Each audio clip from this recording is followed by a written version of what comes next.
모든 꽃이 시들듯이 청춘이 나이에 굴복하듯이 생의 모든 과정과 지혜와 깨달음도 그때그때 피었다 지는 꽃처럼 영원하진 않으리.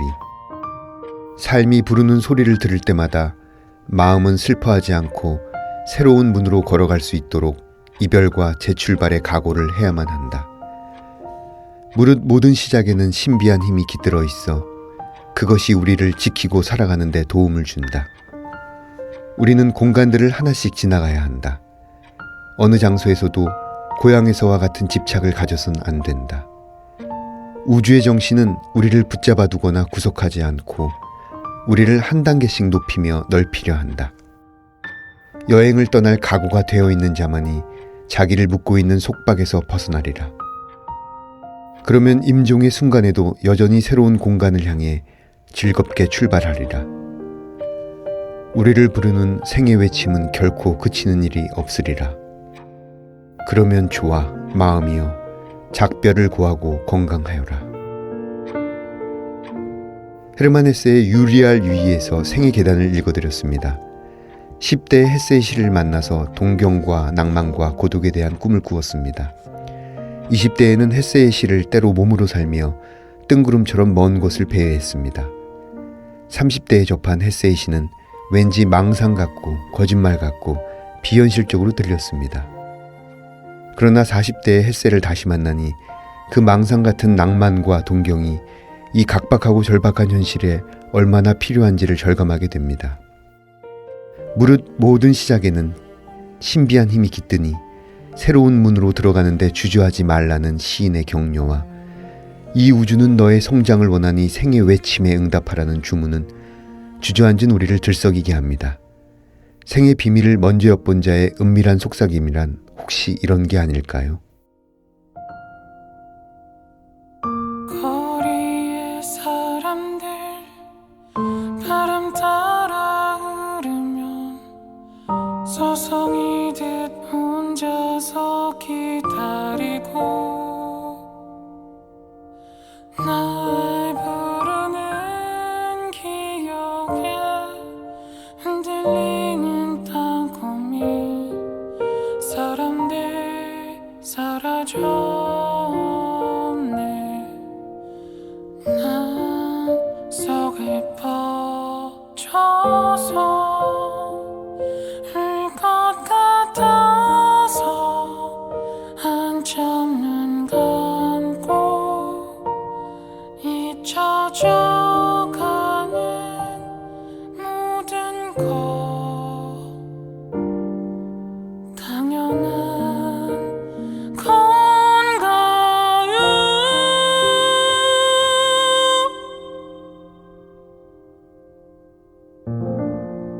문학 라디오 헤이수의 문장의 소리. 네, 안녕하세요. 저는 진행을 맡은 헤이수입니다. 오늘 문장의 소리 작가의 방에는 김의경 소설가님을 모셨습니다. 안녕하세요. 안녕하세요. 소설 쓰는 김의경입니다. 네, 김의경 소설가님에 대해서 짧게 소개드리면요. 2014년 한국경제 청년 신춘문예에 청춘 파산이 당선되면서 데뷔하셨고요. 소설집 쇼룸과 이번에 장편소설 콜센터를 연달아 출간하셨습니다. 좀 더 일찍 모셔야 했는데 조금 늦게 모시게 되었네요. 두 권을 연이어 출간하셨는데 좀 기분이 어떠신가요? 제가 한 4년 반 만에 2권을 내서 네. 너무 행복한 상태입니다. 네, 4년 반 만에 2권이 나오기가 쉽지 않은데 주위 반응은 좀 어때요? 공모전에 하나 내고 하나는 출판사에 냈는데 네. 이제 출판이 어느 정도 확정된 시기는 비슷했던 것 같거든요. 네. 그래서 주변에서도 너무 기뻐해 주시고요. 예. 그 콜센터 같은 경우에는 2018년 수립문학상 수상작이죠. 네. 어떤 내용인지 좀 독자들 위해서 간략하게 말씀해 주실 수 있나요? 5명의 이제 25살 청춘들이 콜센터에서 감정 노동을 하고 있는데요. 그 중에 한 명 이제 시연이가 지독한 이제 블랙 컨슈머한테 걸리게 돼요. 그래서 네. 안 그래도 좀 예민한 상태였는데 너무 괴롭힘을 당하다 보니까 부산 해운대로 그 진상 고객의 주소를 찾아서 가게 되는데 그동안 친하게 지냈던 친구들이 합세하면서 이제 벌어지는 일들을 그린 소설입니다. 콜센터 직원이 그 전화를 옛날에 걸었던 네, 그 고객을 이제 찾아가는 가서 복수를 네네, 벌이는 내용인가요? 네, 데뷔작이었던 장편 소설 청춘 파산도 그렇고 작년 2018 수리문학상 수상작을 받은 콜센터도 그렇고 어떤 경제적인 여건 때문에 살고자 했던 삶에서 멀어진 젊은이들을 소재로 많이 다루셨어요. 특히 이런 부분에 민감하신 이유가 있을까요? 제가 이제 제 데뷔작인 청춘 파산이 자전적인 소설인데요. 네. 이제 저의 개인적인 이유로 저희 집에 어머니가 사업을 하시다가 부도가 나면서 가족들이 모두 심형불량자가 되고 또 오랜 시간 온 가족이 빚 때문에 굉장히 고통을 받았었어요. 그러니까 정상적인 직장 생활을 하기 힘든 상황이다 보니까 저는 계속 이제 비정규직 아르바이트 자리를 전전을 했었거든요. 그러다 보니까 제가 30대에도 계속 20대 청춘들이랑 같이 일을 했었어요.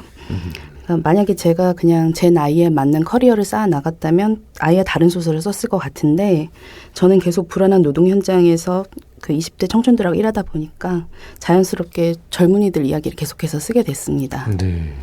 그 콜센터 같은 경우에는 그 배경이 굉장히 재밌습니다. 피자 주문 콜센터잖아요. 예. 예.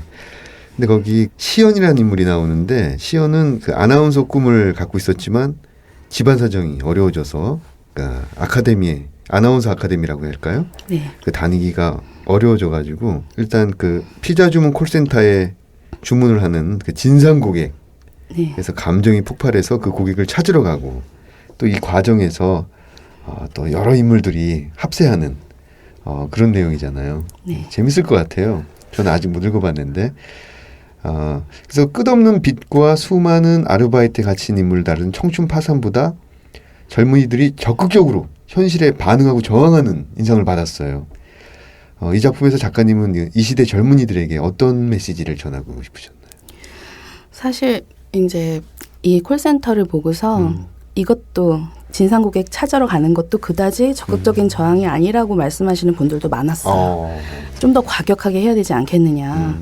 진상고객을 만나서 진짜 좀 더 혼을 내준다든가 아니면 뭐 본사를 점령해서 아주 대단한 요구를 해서 전복이나 혁명을 꾀해야 된다. 뭐 이런 예, 근데 저는 그런 것이야말로 좀 판타지라고 생각을 했어요. 네네. 근데 굳이 이제 청춘들한테 어떤 메시지를 전하고 싶었느냐라고 한다라면 혼자가 아니라는 것을 얘기하고 싶었어요. 그 5명 상담사들 간의 우정과 연대를 좀 과장되지 않게 좀 그리고 싶었고요. 네. 제가 저의 20대를 돌아보자면 굉장히 절망스러웠지만 그래도 같이 알바하던 친구들한테 위로를 많이 받았었어요. 네. 그러니까 선배, 저보다 나이 많은 선배나 어른들의 훈계가 도움이 된 적은 솔직히 없었거든요. 예. 그 친구들하고 같은 처지의 친구들끼리 싸우기도 하고 격려해 가면서 좀 한 발짝씩 앞으로 나갔던 것 같아요. 네. 저한테 소설가가 되라 이런 말을 해준 사람도 같이 알바하던 친구들이었어요. 그래서 그렇게 하면서 동료들끼리 서로 마음을 나누고 우정을 나누면서 그 시절을 지나올 수 있었다고 생각했기 때문에 네. 이런 콜센터 같은 소설이 나온 것 같아요. 좀 더 적극적으로 해야 되지 않겠느냐. 또 그 부분은 이제 뒤에 해설 강유정 씨가 쓴 해설에 보면은 데이비 핀처의 그 파이트 클럽 뭐 네. 이런 부분에서 신용카드 회사의 네. 데이터를 파괴하는 그런 예. 데까지 이제 가잖아요. 그런 것보다는 함께하는 사람이 있다. 그래도 당신은 혼자가 아니다라는 부분에 좀 포커스를 맞추는 셈이군요. 예. 이렇게 그 경제적인 여건으로 고단한 청춘의 삶은 이번에 소설집 쇼룸에도 이어집니다. 네. 저축해 놓은 돈이 없고 안정된 주거가 없어서 결혼이나 출산을 미루는 가난한 커플, 그다음에 원하지 않는 아르바이트를 해야 하는 여성 인물들, 그 외에 어떤 불안한 현실과 주거로 힘겨운 인물들, 이런 인물들이 나오는데 그 가난한 낙오자들이라고 해설집에는 또 표현이 또 돼 있어요. 그래서 이런 인물들이 앞에서 언급한 장편 소설과는 또 어떤 긴밀한 관계를 갖고 있을 거라고 봐요. 제가 이제 제 경험에서 많이 글을 쓰는 편인데요. 청춘 파산보다는 확실히 쇼룸이나 콜센터에 나오는 청춘들이 조금은 나은 것 같지만 크게 뭐 그렇게 또 나은 상황도 아니에요. 저는 사실 지금 대다수 청춘들이 경제적으로 힘든 상황이라고 생각을 하고 있고 네. 부모의 도움이 없으면 결혼도 하기 힘들고 그래서 삼포세대란 말도 있거든요. 네. 또 캥거루족이란 말이 있을 정도로 자립한다는 것 자체가 힘든데 그래도 저희는 부모로부터 독립해가지고 자기만의 공간을 만들고 싶어 하잖아요. 근데 졸업하자마자 학자금 빚을 이제 상환해야 하는 상황이 되고 그러니까 개인 파산보다는 조금 나은 상황이지만 역시 경제적으로 불안한 상태라는 점에서 전작 청춘 파산과 연결된다고 생각합니다. 또 하나 재밌는 발견은 여기 다이소라든지 이케아 같은 공간이 많이 등장해요. 저도 사실 어제 다이소에 갔다 왔는데 그 다이소 이케아 하면은 그 떠오르는 이미지가 어떤 도시적, 다국적, 소비적, 그다음에 어떤 합리적, 어떤 이런 것들인데 이 소비자, 자본주의 소비자가 주요 인물인 듯하지만 자세히 들여다보면은 그 상품을 소유하기보다는 어떤 구경하는 인물들이에요. 네. 이렇게 한 발짝 떨어져서 만약에 구입한다고 해도 아주 싸고 허름한 대체품을 구입하는 경우가 많은데 이 작가님은 이 작품에서 이런 소비들에 대해서 이런 소비 행태에 대해서 어떤 생각을 가지고 계시는지. 다이소는 정말 지금도 제가 거의 맨날 가는 것 같은데요. 이케아가 개점하고 거기 한번 첫 개장일에 제가 처음 혼자 갔었어요. 네. 제가 좀 소비의 범위가 넓어진 느낌? 이제 다이소는 갑자기 지루해지고 내가 앞으로 여길 자주 와야겠다 그렇게 생각할 정도로. 네. 근데 거기 가서 제가 60개의 쇼룸을 다 돌아보고 앉아보고 누워보고 막 별짓을 다 했어요. 그래도 뭐라고 하는 사람이 거긴 없거든요. 네네네. 그리고 보면은 정말 진상 고객도 많아요. 거기 이불 속에 들어가서 막 남녀가 그런 제 소설 속의 한 장면처럼 네. 막 그런 사람들도 있고 심지어 뭐 자고 가는 사람도 있다고 해요. 근데 그러니까 우리는 욕망은 있는데 네. 가질 수 없으면 그거를 포기하기보다는 비슷하게라도 가져보고 싶은 것 같아요. 그래서 짝퉁 가방이 계속 아말리에 팔려나가고 네. 학력 위조하는 것도 저는 그런 비슷한 심리가 아닐까 생각하는데요. 저는 제가 이케아 갈 때마다 생각한 것은 지금 20, 30대 청춘이랑 비슷하다. 네네. 스펙은 화려하지만 싼값에 소비되는 20, 30대 청춘 또 너무 많기 때문에 잘라도 금방 비슷한 사람을 대체물로 갖다 넣을 수가 있잖아요. 그렇죠. 예, 그래서 이런 사람들을 이케아 세대라고 하는데 사실 이 이케아 세대가 이케아를 소비하기도 힘들어요. 이케아 물건이 다 싸지도 않아요. 가보면요. 그렇죠. 그래서 하지만 그 스타일은 가져올 수가 있는 거예요. 그러니까 거기 가면은 아주 가장 싼 제품을 구입하거나 아니면 인터넷에 이케아 짝퉁 브랜드가 굉장히 많아요. 비슷한 거. 이케아를 그대로 가져와서. 그렇죠. 그래서 그것들을 사서 꾸미면 그럭저럭 촌스럽지 않게는 꾸밀 수가 있거든요. 그래서 요즘 세대가 마음껏 소비하는 거는 기껏해야 다이소 정도인 거예요. 그래서 저는 열정이면 다 된다 이렇게 말하는 기성세대들한테 네. 경제적인 기반이 없이는 독립적인 생활을 꿈꾸기도 힘들고 사랑도 하기 힘들다. 이런 현실을 좀 보여주고 싶었어요. 사실은 그 물건 안에 우리들의 모습이 있는 것이죠. 예. 그 첫 수록작인 물건들의 주인공을 보니까 그 다이소에서 쇼핑하면서 소박한 즐거움을 찾는 인물인데 이제 거기서 이제 1,000원, 2,000원짜리 물건을 사면서 위로를 얻고 또 사랑을 확인하고 이별을 하는 인물이에요. 그래서 이 작품은 어떤 장면을 상상하면서 작품의 영감이라고 할까요? 시작을 얻었는지 궁금합니다. 그 소설을 쓸 때 이제 저는 그 신춘문예 당선되기 바로 직전이었어요. 그 해에 신춘문예 넣으려고 사실 썼는데 네네. 근데 그때 제가 거의 다이소에 매일 갔죠. 그때는 이케아가 개점하기 전이었고 네. 근데 그 당시 제가 귀걸이를 선물 받았다가 이제 뒷꽂이를 잃어버린 사건이 있었어요. 네. 그러니까 다이소에는 뭐든지 있으니까 갔어요. 귀걸이 뒷꽂이 어디 있냐고 했더니 그런 건 없어요. 하지만 귀걸이는 있으니까 거기 가서 그 1,000원짜리 귀걸이를 사서 뒷꽂이를 쓰라고 하더라고요. 그러니까 애들이 쓰는 정말 1,000원짜리 귀걸이. 그래서 그럼 그 귀걸이는 어떻게 하지? 제가 그런 생각을 그 순간 했어요. 네. 버리라는 거야? 제가 이러면서 그렇게 혼자 외롭게 버려진 귀걸이를 생각하다 보니까 다이소에서 짝을 잃은 연인에 대한 이야기가 머릿속에 이렇게 떠오르는 거예요. 마치 물건처럼. 그래서 물건처럼 쉽게 버려지는 사랑에 대해 한번 써보자. 네네. 예, 그러다가 물건들이란 소설이 아주 자연스럽게 흘러나왔습니다. 아니 이야기가 정말 재밌어요. 저 유리창 바깥에서 우리 조혜진 PD님도 굉장히 고개를 끄덕이면서 지금 듣고 계시는데 이번 그 소설집 제목 쇼룸. 이 쇼룸을 보면은 세븐오클락이라든지 이케아 소파 바꾸기, 그다음에 쇼케이스, 이케아 룸 등의 공통적인 배경으로 나오는 그 이케아의 그 쇼룸이잖아요. 네. 그래서 얼핏 이 여러 작품들 속 인물들이 그 같은 이케아를 누비고 있다라는 생각마저 들었어요.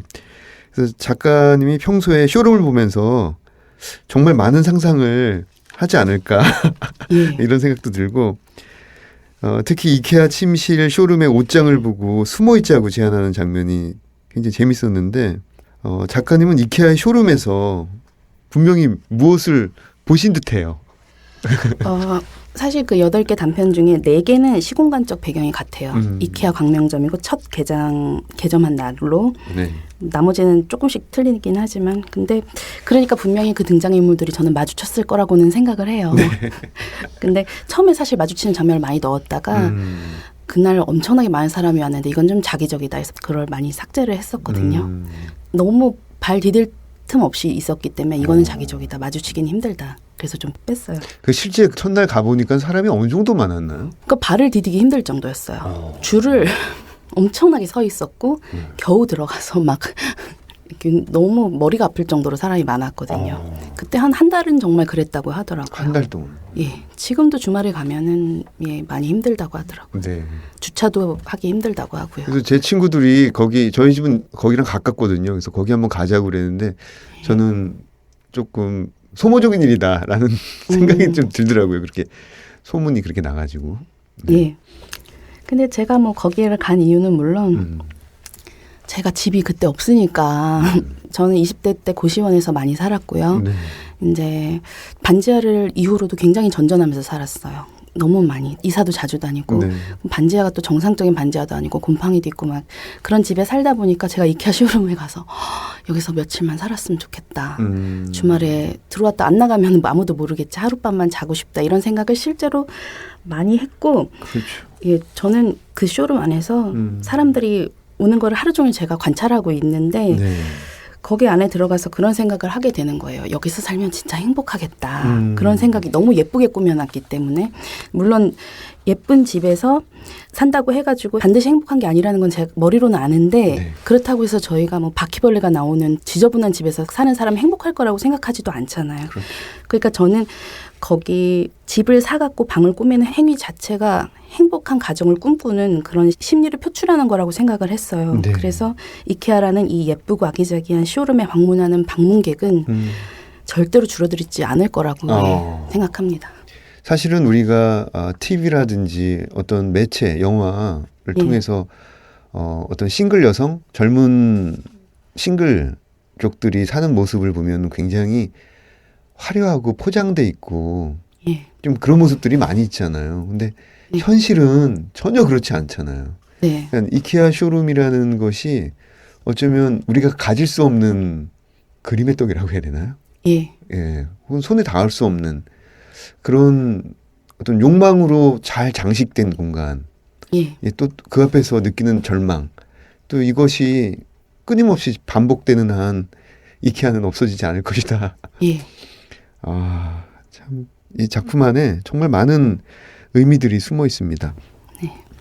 이 쇼케이스라든지 빈집에서는 이 시대에 녹록하지 않은 창작자의 삶을 다루었어요. 그러니까 글을 쓰는 사람으로서 공감이 많이 되었습니다.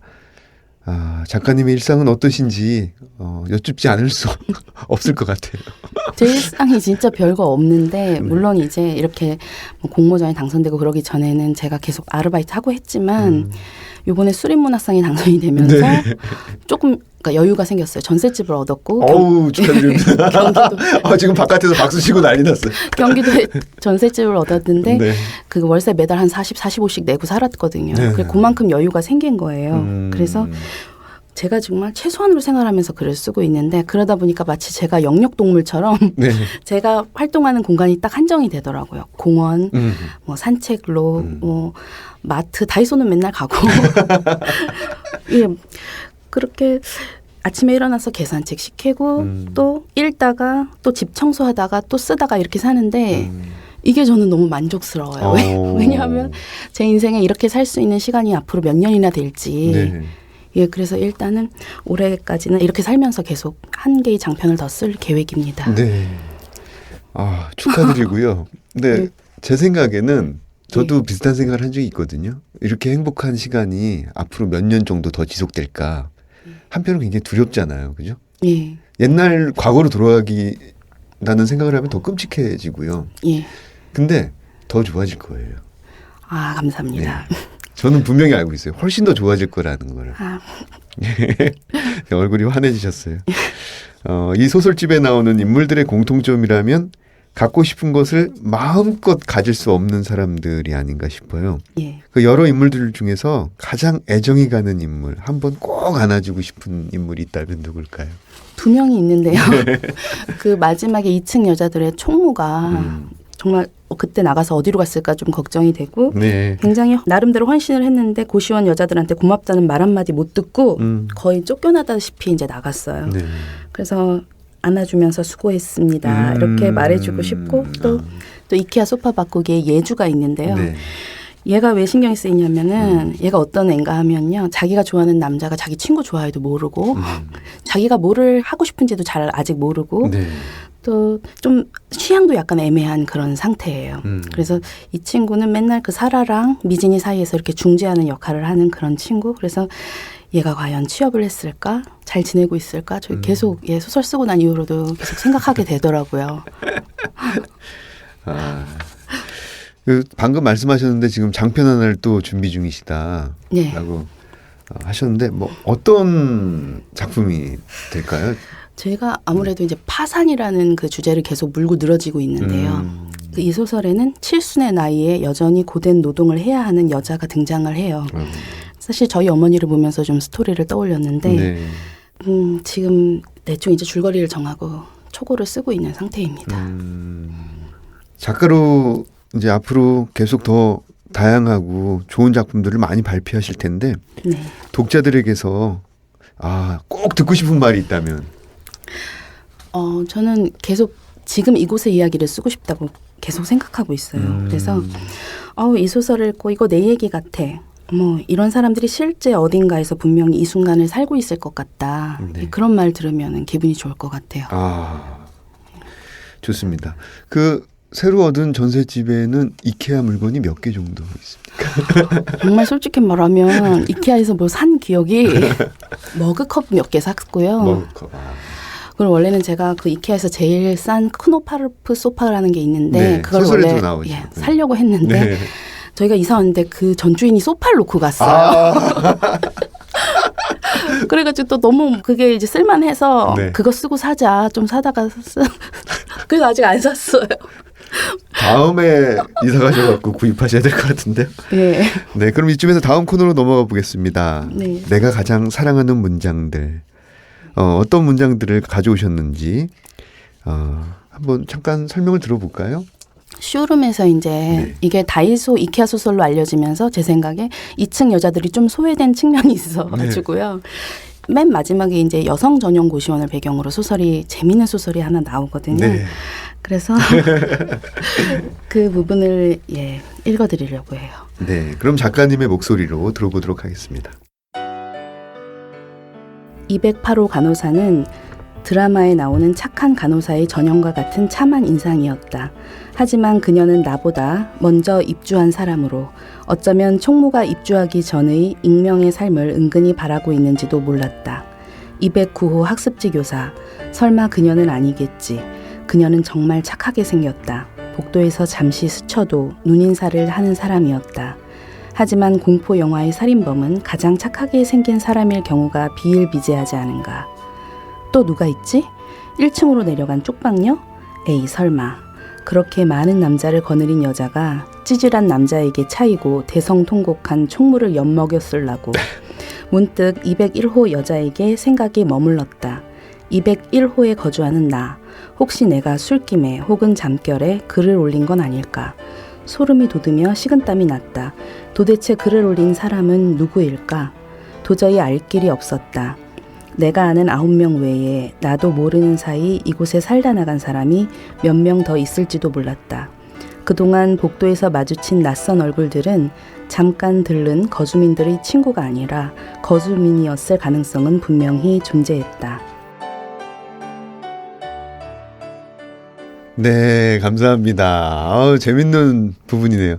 이 부분을 특별히 선택해서 읽으신 이유가 있을까요? 고시원 사람들이 이제 다 같이 글을 올리는 인터넷 게시판이 있는데 네. 거기 누군가 총무를 고발해요. 일을 제대로 안 하고 남자를 들이고 뭐 그런 식으로 이제 댓글이 막 올라오고 하니까 그 사건 때문에 주인 아줌마한테도 이제 미움을 사고 이제 거의 쫓겨나다시피 나가게 되는데 네. 그러니까 화자가 도대체 그거를 누가 올렸을까라고 의심을 하면서 202호부터 3호, 4호 다 생각을 하다가 마지막에 내가 올렸을 수도 있다. 예. 그렇게 의심하는 장면이 나오는데 저는 그 부분이 마음에 들더라고요. 네. 익명의 삶을 살고 싶어하는 그런 고시원이란 공간에서 남을 의심하다가 나한테 잘못이 있을 수도 있다. 이렇게 성찰하는 부분이 예, 있기 때문에 그 부분을 한번 들려드리고 싶었어요. 네. 2층 여자들의 총무. 아까 꼭 안아주고 싶은 예. 그 총무님. 예. 이번 코너는 사운드 앤 스토리 시간인데요. 저희 문장의 소리에서는 작가님이 가져오신 소리들을 틀어드립니다. 예. 오늘 저희를 위해서 어떤 소리를 들고 오셨는지 함께 들어보겠습니다.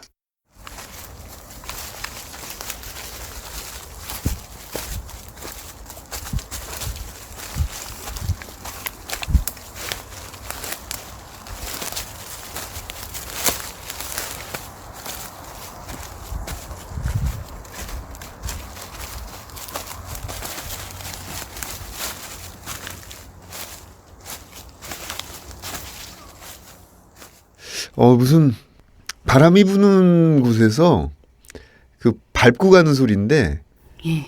한 사람이 아니고 혹시 강아지랑 같이 산책하는 소리인가요? 네네. 맞은 거예요? 네.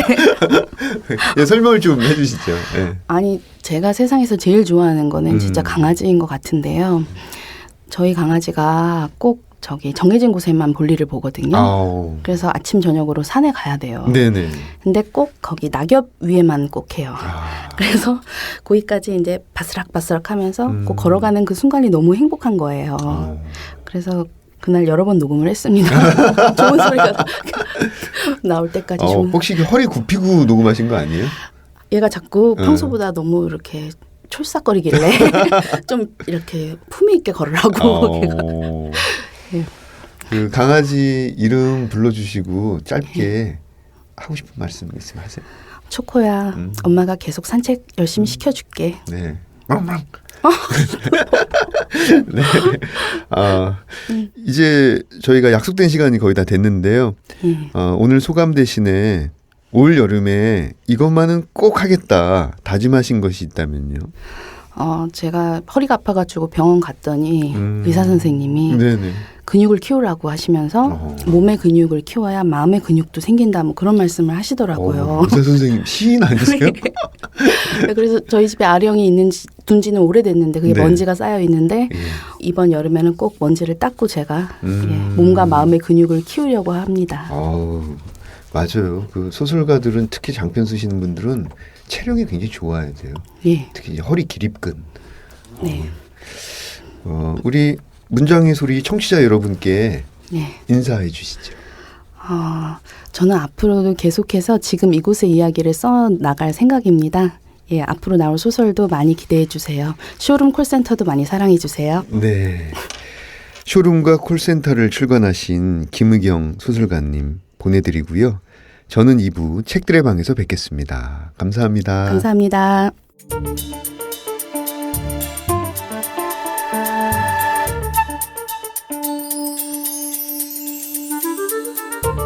문장의 소리 2부 책들의 방.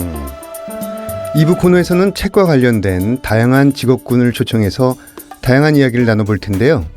오늘은 문학과 지성사 영업팀에 근무하고 계시는 김현재 님을 모셨습니다. 반갑습니다. 네, 안녕하세요. 좋은 책을 좀 더 많은 독자분들에게 소개하려면 어떻게 해야 될지 항상 고민하고 있는 문학과 지성사의 사업부의 김현재라고 합니다. 네, 반갑습니다. 네, 반갑습니다. 굉장히 바쁘신 분을 저희가 모셨는데요. 아닙니다. 그 사업부라고 표현하시는군요. 네. 저희 소개해드리면요. 그러니까 저희 사업부 안에 저작권 담당하시는 분하고 그다음에 문지문화원 사이가 들어가 있고요. 그다음에 영업 제작 팀이 또 같이 있습니다. 네, 영업 제작팀. 그러면 지금 어떻게 직위를 여쭤봐도 될까요? 저는 차장이고요. 네, 네. 예, 부서장이고 또 거기서 영업도 같이 예, 이것저것 다 하고 있습니다. 아, 차장님이시자 부서장님이시자 영업도 하시는. 네. 아, 출판사 영업팀에 대한 일반인들의 생각이 굉장히 단순할 것 같아요. 네. 크게 어떤 일을 한다고 보면 될까요? 저희 보통 연말 정도 되면 내년에 나올 책들을 이제 좀 출간 계획 일정들을 잡는데요. 네. 그럴 때 어떤 책들은 뭐 아무래도 조금 더 판매라든지 이런 것들에도 좀 신경 쓰게 되고요.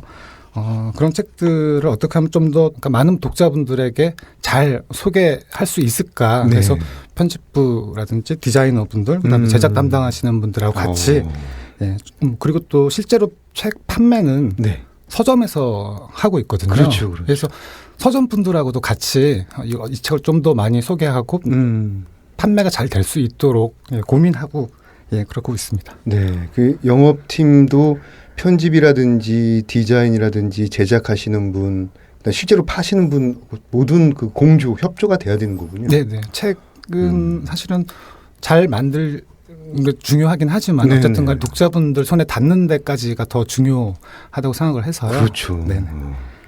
이 책을 판매한다는 게 다른 물건을 판매하는 것과는 좀 다를 것 같아요. 왜냐하면 일단 생활 필수품이 아니잖아요. 네, 맞습니다. 그리고 뭐 반복 구매하는 것도 사실은 아니고 거고요. 네. 일단 책들의 방 코너에서는 직접 자신의 연대기를 소개해 주셔야 하는데요. 네. 김현재 차장님, 네.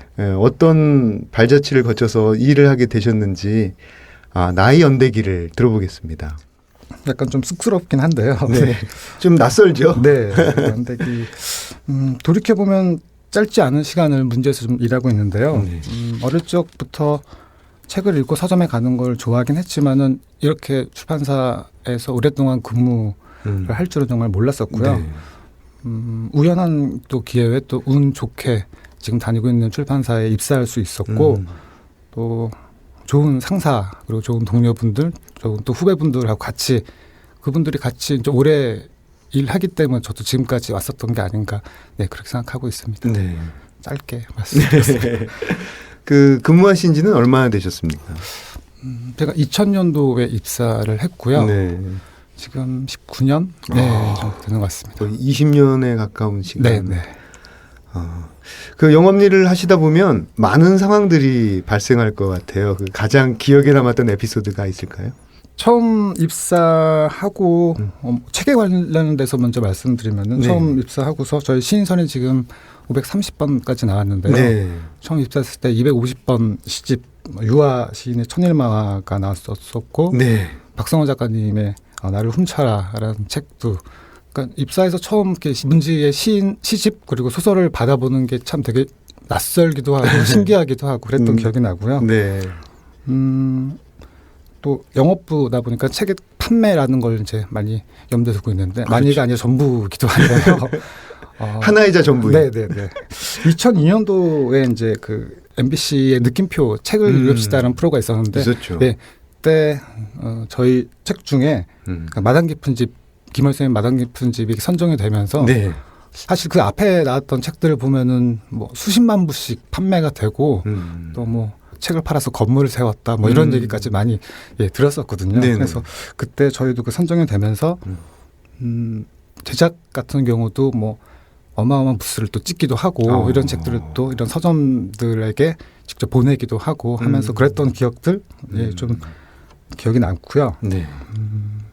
그리고 뭐 정현 작가님이라든지 정현 작가님 같은 경우도 드라마가 되면서 또 많은 판매 부스가 있었기도 하고 또 문지에 들어오기 전부터 제가 좋아했던 작가님이 계시는데 윤대영 작가님 되게 좋아하거든요. 윤대영 작가님 직접 뵙고 뭐 사인도 받고 그랬던 기억도 납니다. 근데 그 중에 독자분하고 가장 기억에 남는 일화가 하나 있는데요. 네네.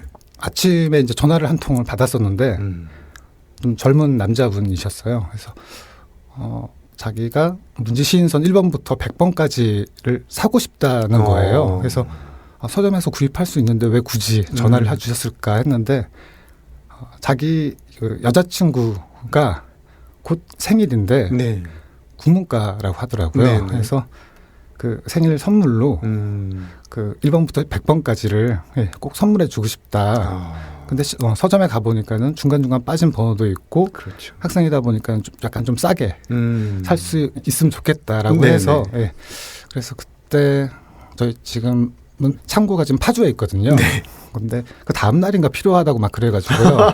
직접 창고까지 가서 네. 네, 책 100권을 챙겨가지고 종로에 있는 서점 앞에서 만나서 네, 직접 전해주고 네, 좀 좋은 네, 결과 있으면 한다고 얘기했던 네, 그런 기억이 있습니다. 그럼 그 친구는 1번부터 100번까지를 저기 등에 메고 갔나요?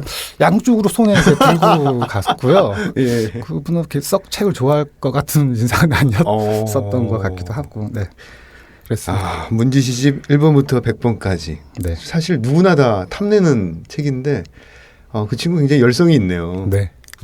근데 계속 만나고 있을지는 잘 모르겠고요. 네.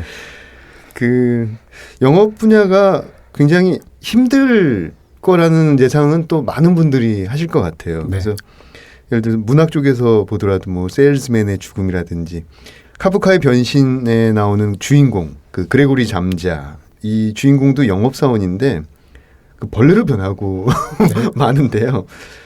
혹시 어떤 직업병이라는 게 있을까요? 글쎄 직업병이라기보다는 뭐 출퇴근을 제가 이제 지하철이나 버스를 주로 이용을 하는데요. 이전만 하더라도 책을 보시는 분들 되게 많았었고, 네네. 또 아니면 뭐 무까지라도 신문 이렇게 보시는 분들이 많았었는데 그때 또 유심히 저분은 어떤 책을 읽고 있을까 해서 그게 너무 궁금해서 제가 내리는 것도 아닌데도 좀 따라서 내려서 제 책 등을 보는 적도 있었는데 직업병이네요. 아 그런가요? 무슨 책을 저렇게 열심히 볼까 이러면서. 네네 그러면서 궁금해서 보는 경우도 있었는데 요즘은 사실 책을 읽는 분들이 뭐 100개가 네, 많지 않은 것 같습니다. 네. 그 영업 이외에 기획이라든지 어떤 다른 것들을 관리하실 것 같은데 어떻습니까? 뭐 저희 홍보팀도 사실 있거든요. 네. 그래서 기업 같은 경우는 저희 편집위원이라든지 이런 분이 하시는 거고요. 네. 그래서 책 관련해서는 뭐 서점이라든지 아니면 홍보 관련해서는 같이 일을 하고 있습니다. 네. 그 영업자의 예견이라고 할까요? 그 영업 부서의 촉. 이 책의 판매가 상당할 것 같다. 어떤 이런 촉이 올 때 네. 실제 판매하고 이어지는지 아니면 어긋나는지 굉장히 궁금해요. 그런 경우도 있고요. 또 그렇지 못하는 경우도 있는데 근데 어떤 작가분의 책이 나왔을 경우에는 이분이 첫 책이라면 정말 모르는 거고요. 첫 책이면 모르는군요. 예. 근데 뭐 이전에 다른 출판사라든지 나왔을 경우에는 그러니까 그쪽 출판사를 통해서라도 어느 정도 책이 판매가 됐는지라든지 이런 것들을 예, 좀 가늠해 보기는 하고요. 예. 또 뭐 번역사 같은 경우에도 조금 나갈 것 같긴 하지만 얼마나 나갈지 모르겠다라 생각하는 그런 책들도 가끔씩 있긴 합니다. 이런 질문을 드려도 괜찮을지 모르겠는데 그 가장 큰 성과를 올린 책이라고 할까요? 아까 방금 말씀하신 대로 그 느낌표에 소개된 책이라든지 그다음에 드라마화가 된 책이 있는데 가장 큰 성과를 올린 책이라면 어떤 게 있을까요? 김현재 차장님께서 일하시는 동안. 네. 아무래도 부스로 말씀드리자면은 아까 말씀드렸던 그 김원희 선생님의 마당 깊은집이 가장 많은 판매 부스가 있었고요. 그다음에는 정현 작가님, 그다음에 박완서 선생님, 예 그리고 최근에는 한병철 작가님의 책들도 예 부스가 좀 많이 나간. 네. 그렇게 이제 부스가 많이 나가면 굉장히 바빠지잖아요. 네. 그러면 굉장히 흥이 날 것 같아요. 힘든 반면에. 그럼요. 네. 그러니까 어차피 같은 일을 하더라도 판매가 많이 이루어졌을 때하고 같은 일을 하더라도 좀 판매가 약간 생각보다 좀 저조할 때는 힘이 빠지는 경우는 예, 있죠. 영업이라는 말이 이제 친숙하기도 한데 막상 하려고 하면 굉장히 어려울 것 같은 예감이 들거든요. 그래서 네. 출판사 영업 쪽에 일을 하려면 가져야 할 마음가짐이라든가 태도 이런 게 있을까요? 글쎄 그런 태도나 어떤 팁 같은 게 있으면 제가 먼저 알고 싶고 궁금하고요. 네. 꼭 뭐 영업만의 문제는 아닌 것 같고요. 뭐 최근에 보면은 뭐 인터넷이라든지 뭐 스마트폰이라든지 SNS 같은 걸 되게 많이 얘기를 하고 있는데요. 근데 그거는 사람하고 사람 사이의 어떤 매개체일 뿐이지 네. 사람하고 사람 관계에 있어서는 가장 중요한 거는 그 사람을 이해하고 또 배려하고 귀 기울여 듣는다는 것 이게 가장 중요하지 않을까 싶고 또 뭐 이해하는 것 못지않게 또 생각을 해봐야 될 거는 이해한다고 생각하지만 사실 이해하지 못하는 경우가 너무 많거든요. 그렇죠. 뭐 예를 들어서 저 같은 경우도 지금 영업 부서에서 지금 20년 가까이 일하고 있지만은 타 부서의 분들 이제 보면서 아 대충 저렇게 일을 하시는구나 저렇게 돌아가겠구나라고 생각은 하지만은 제가 하루도 그 뭐 편집부 직원이나 무슨 제작부 직원이나 디자이너 살아보진 못했거든요. 그렇죠. 그러다 보니까는 끝까지 모르는 부분도 많습니다. 그러면서 또 오해하는 부분도 있고 또 약간 서운한 부분도 있고 네. 그러니까 이해하려고 노력은 하지만은 이해를 못하는 부분도 있다는 거는 분명히 또 알고 있는 게 중요하지 않을까 싶습니다. 아, 말씀 고맙습니다. 참 우리는 어쩌면 타자를 영원히 이해 못하는 사람일지도 모르는데요. 제가 이제 성과라는 단어가 있잖아요. 네. 성과를 내라. 네. 성과를 이루었다. 그래서 어떤 이런 스트레스가 있지 않을까. 내가 꼭 언제까지 이런 성과를 이루어야겠다 하고 생각하시는 것이 있으세요? 회사 업무로 얘기하자면 어쨌든 간에 매출을 올리는 부서로서 어느 정도의 매출은 꼭 가져가야 되기 때문에요. 그 매출이 있어야지 어쨌든 간에 출판사 운영이 되기 때문에 그거는 항상 염두에 두고 있습니다. 네. 근데 만약에 그 염두에 두신 그 부분이 늘 달성되는 게 아니잖아요. 네, 그렇죠. 그럴 때는 그 어떤 부담감이라든지 이런 걸 네. 어떻게 해소를 하십니까? 그럴 경우도 이제 많이 있는데 그럴 때를 대비해서 좀 감춰둔 어떤 그런 것들이 있거든요. 그래서 매출을 좀 올리기도 하고 그러니까 대비책이 있는 거군요. 약간의 대비책은 있는데 네. 그게 뭐 한 달, 두 달 정도는 될 수 있겠지만 뭐 오랫동안 할 수 있는 그런 건 사실 아니고요. 네. 그렇군요. 지금 현재 근무하시는 이 출판사 영업팀에 들어오시길 참 잘했다 하는 부분이 있다면 뭘까요? 처음 들어왔을 때부터 지금 녹음하는 순간도 까지도 계속 잘했구나 싶기도 한데요. 네. 제가 책을 좋아하고 서점 가는 것도 좋아하고 책을 가지고 다른 사람들하고 이야기하는 걸 되게 좋아하는 편인데 그러시군요. 그걸 돈을 받고 하고 있다는 게 네. 가장 좋은 것 같습니다. 야, 그러니까 좋아하는 일을 통해서 가계 경제를 끌어갈 수 있는 수입을 얻을 수 있다라는 게 네. 굉장히 행복한 일이죠. 네. 근데 저희 청취자 여러분들은 지금 보시지 않아서 잘 모르시겠지만 제가 지금 차장님하고 마주 보면서 얘기를 하고 있는데 진실로 지금 다가옵니다. 벌써 약속된 시간이 다 됐는데요. 오늘 본인에게 가장 소중한 세 가지를 이야기하자면 뭐가 있을까요? 그래서 소중한 세 가지까지는 아닌 것 같고요. 네. 가장 중요한 거는 제 자신이 아닐까 싶습니다. 네. 그러니까 옛날이나 지금이나 또 앞으로도 변하지 않는 저. 그러니까 만약에 제가 달라지면은 지금 소중하다고 생각하는 것들도 사실 달라질 수 있거든요. 네. 그래서 좀 안 달라졌으면 좋겠다라는 소망이 있고 굳이 또 하나 얘기하자면은 LG 트윈스의 우승을 소망으로 가장 소중한 걸로 좀 간직하고 있습니다. LG 트윈스의 팬이시군요. 네. 네. 문장의 소리 이제 마칠 시간인데요. 김현재 차장님 다음 주에 모셔서 한 번 더 이야기를 나눠보도록 하겠습니다. 이어서 첫 책을 낸 작가들의 소개가 있습니다. 여기까지 저는 헤이수였고요. 다음에 찾아뵙겠습니다. 감사합니다.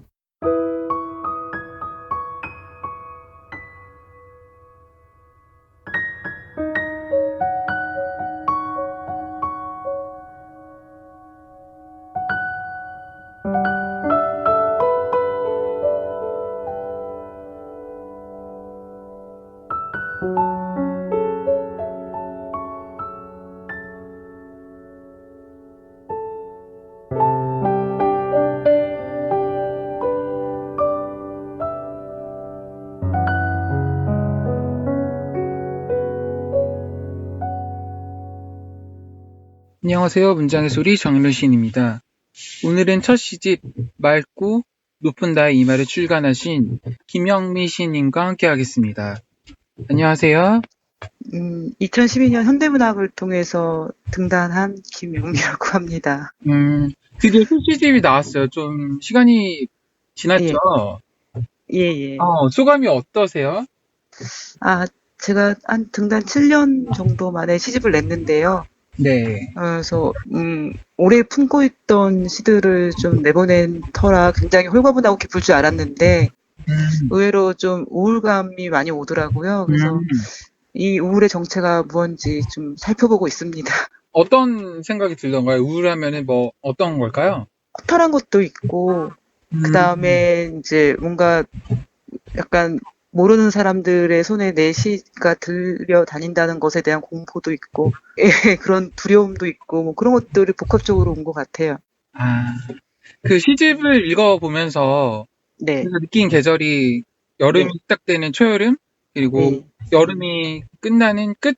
약간 이런 처음과 끝에 약간 그런 이미지들이 저한테 느껴졌는데, 네.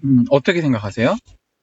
그러니까 사실 그 시를 쓰고 막 묶을 때까지는 몰랐거든요. 이렇게 여름의 정서가 있는 줄은 몰랐는데 그 묶으면서 알게 됐어요. 그래서 되게 신기했어요. 그 뜨거운 계절이 여름인데 네. 이 여름이 뭐 이렇게 사계절의 정점이면서 또 뭐 가을이나 겨울로 이렇게 가게 되는 뭐 그런 하강을 예감하는 어떤 쓸쓸한 그런 힘이 있는 것 같아요. 쓸쓸함이 있는 것 같아요, 여름에. 그래서 그 무성함과 뜨거움 속에 있는 쓸쓸함이 주는 네. 매력, 이런 것들 때문에 여름에 대해서 이렇게 많이 쓰지 않았나 싶고, 그런 것들을 또 정은호 시인께서도 읽어주신 것 같아요. 시집을 읽으면서도 이제 제가 이미 어떤 이미지들을 읽었냐면, 그 네. 빛이 사라지는 모양, 그리고 네. 그 모양 속에 또 깊게 파고드는 빛의 화장들, 그리고 네. 그것을 깨뜨려 보려는 응시, 그리고 네. 이렇게 이면과 내면 왔다 갔다 오면 매력 같은 것들이 많이 느껴졌거든요. 네. 그 여름에 못지않게 빛이 또 많이 나오는데, 네. 저는 빛은 아무리 이렇게 생각하고 이리저리 써봐도 잘 알 수 없는, 잘 잡히지 않는 그런 것인데, 네. 그래서 더 이렇게 매력적인 것 같아요. 그래서 여름과 비슷하게 계속 이렇게 제가 또 집착하는 것 같고요. 네, 그래서 해결이 안 되는 지점들이 많이 있는데, 그 빛도 그런 종류인 것 같아요. 그 시집의 키워드를 뽑을 수 있으면 어떤 것들을 뽑으실 수 있을까요? 그러니까 주변에서 제 시집을 청량한 여름 시집인 줄 알고 샀는데 읽어보니 너무 슬퍼서 힘들었다 뭐 그런 반응들이 있었거든요. 네. 근데 그게 이제 전체적으로 깔린 그 죽음의 이미지 때문인 것 같아요. 그래서 빛이나 여름 같은 키워드들도 모두 이제 이런 죽음의 이미지에 힘을 보태고 있는데 저는 나름의 키워드는 그렇게 잡았는데 어떻게 읽으셨을지는 잘 모르겠어요. 보통 시를 안 쓸 때는 주로 어떤 일을 하셔요? 시를 안 쓸 때는 그냥 뭐 일상이죠. 보통의 일상인데, 산책하는 걸 많이 좋아하는데, 그 집 근처에 이제 불광천이 있는데, 거기 가는 거 좋아하는데, 거기에 오리들이 많이 있어요. 그 오리들 보러 가는 거 좋아하는데, 그 오리들 이마가 무지 예쁘거든요. 그래서 그 오리들 보러 가고, 뭐 그 외에는 뭐 책도 읽고, 뭐 영화도 보고, 다른 분들하고 비슷할 것 같아요. 근데 이제 이런 보통의 일상에다가 이제 시가 들어올 틈을 약간씩 열어두고 있는 정도? 그 정도로 보내고 있습니다. 본인에게 가장 소중하다고 생각하는 세 가지를 꼽자면 어떤 것들이 있을까요? 저는 사실 이 질문이 제일 어려운데요. 가장 소중한 세 가지면은 너무 구체적으로 얘기하기도 그렇고 또 너무 추상적으로 얘기하기도 그렇고 소중한 게 많기도 하고 적기도 하고 그런데 그러니까 어쨌든 좀 추상적으로 얘기하자면 가장 소중한 세 가지는 첫 번째는 나에게 집중할 수 있는 절대적인 시간이고요.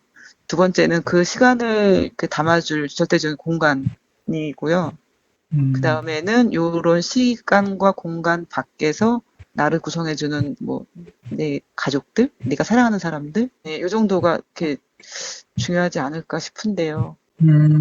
선생님은 그러면은 그 시는 보통은 언제 쓰세요? 밤에 쓰세요? 아니면 낮에 쓰세요? 저는 낮에 써요. 밤에 쓸 것 같은 느낌이었는데 또 아니군요. 좀 일정 시간은 시 쓰기 위해서 앉아있는 시간을 좀 확보하고 있거든요. 에서 주로 그거는 낮에 하고요. 술은 밤에 마시고. 그러면은 일정 시간에 네. 그러면 시를 이렇게 물리적으로 이렇게 확보를 하시는 거네요? 예, 좀 꾸준히 그거를 하려고 애쓰는 편인데 네. 잘 되지는 않습니다. 그러면 확실히 이렇게 어떤 물리적인 시간을 확보를 해놓으면은 네. 좀 더 이렇게 시를 창작하는데 좀 네. 몰두가 되나요? 저는 좀 그런 편인 것 같아요. 평소에 좀 써놓는 편이지, 네. 한 번에 이렇게 그렇지는 않고요. 네, 오늘 인터뷰 너무 감사드리고요. 고맙습니다. 김영미 시인의 나의 여름 들으면서 마치도록 하겠습니다. 나의 여름. 올해 첫 맨발. 푸른 핏줄과 작은 발톱들. 먼 심장으로부터 흘러내려온 것들. 가로수의 잎은 날마다 두꺼워진다. 여름엔 추운 나라의 음악을 들어야 한다. 발등에 올려놓은 얼음은 참 여러 갈래로 길을 만든다. 잎과 잎이 포개지면서 만들어지는 그늘을 어떻게 이해해야 할까? 나의 여름은 차갑게 갈라지는 너의 뒷면. 비밀을 전해들은 나무가 어떻게 시들어가는지. 떨어진 머리카락을 쓸어 모으면 이미 지나간 사람을 보는 것 같아. 뭉치고 뭉쳐 문지방에 가만히 올려두는 일. 먼 심장으로부터 나의 맨발은 발끝을 오므린다. 한여름의 수목 아래 낙엽이 쌓여간다.